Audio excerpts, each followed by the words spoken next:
প্রথমেই বলে দিই আমি আজকে যাচ্ছি কল্যাণী। কল্যাণী কী করতে যাচ্ছি, কে কে যাচ্ছি সেটা সবটা তোমরা দেখতে পাবে। তো এই যে ট্রেনে আমি উঠে পড়েছি, আর তার কিছুটা পরে বগুলা আসার পরে এই যে দিদি আর মাম্মাও উঠে পড়েছে। আর এই যে আমার মাম্মা দেখো, মানে ঘুমের ভান করছে আর কিছু একটা আসেনি, আমি বলছি এই দা এটা আসছে, আর না উঠে পড়লো। এই যে দিলখুশি যাচ্ছিলো, বললো খাবে, কিনে দিয়েছি, নেবে না। তো তারপরে দেখতে দেখতে এইতে চলে আসলাম কল্যাণী স্টেশন। তো তারপর কল্যাণী স্টেশনে নেমে প্রথমে এই যে এখানে মাম্মাকে জিজ্ঞাসা করা হলো কী খাবে। ওনার পছন্দ হলো কিটক্যাট না কিছু একটা নিল, তাছাড়া আর কিছু নেয়নি। আর আমাদের জন্য একটু কেক বিস্কুট এই নিয়ে নিলাম। আর ও এখন এতটাই দুষ্টু হয়ে গেছে, ওকে ওর মানে যদি হচ্ছে কিনা ফোনটা ধরি বা একটু ভিডিও অন করি, ও তাহলে আর কোনো কথা বলবে না, ফোনের দিকেও তাকাবে না।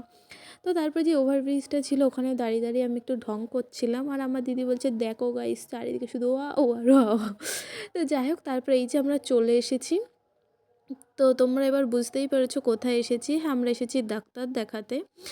তো এটা হচ্ছে কল্যাণী, দাঁড়াও ভুলে গেছি ওটা কি মিতালি ফার্মেসি না কোনো একটা মেমোরিয়াল, যাই হোক ভুলে গেলাম আমি ফার্মেসিটার নাম।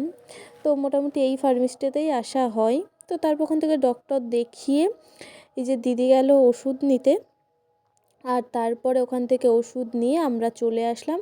আর দিদি এখানে কুলেখাড়া গাছ দেখেছে তাই নিল। আমি এবার বলছিলাম যে তোদের বগুলায় পাওয়া যায় না, তুই এখান থেকে নিয়ে যাচ্ছিস। তো তারপরে এই যে দেখতে দেখতে আমরা স্টেশনে চলে আসলাম। স্টেশনে আসতে আসতেই মানে ট্রেন চলে আসলো, যেটা শান্তি কৃষ্ণনগর ছিল হয়তো। তো তারপরে যে ট্রেনে উঠে মাম্মা একটু ঘটি গরম না যা হোক ছোলা মাখা খাবে বললো, কিনে দিলাম। তারপরে দেখতে দেখতে আমরা চলে এলাম রানাঘাটে।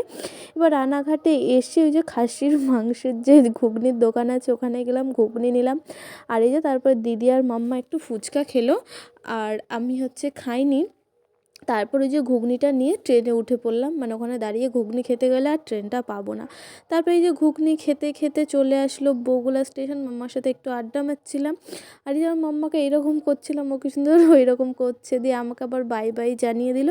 তারপরে এই যে দিদি আর মাম্মা হচ্ছে কিনা বগুলা স্টেশনে নেমে গেল। আর ওই যে এখনও দেখো আমাকে ওই রকম ইয়ে করছে, আর খারাপ লাগে জানো তো যখন হচ্ছে কিনা চলে যাই। তো যাই হোক, তারপরে দেখতে দেখতে আমিও চলে আসলাম। তারপরে ট্রেন থেকে নেমে এই যে মিষ্টির দোকানে আসলাম।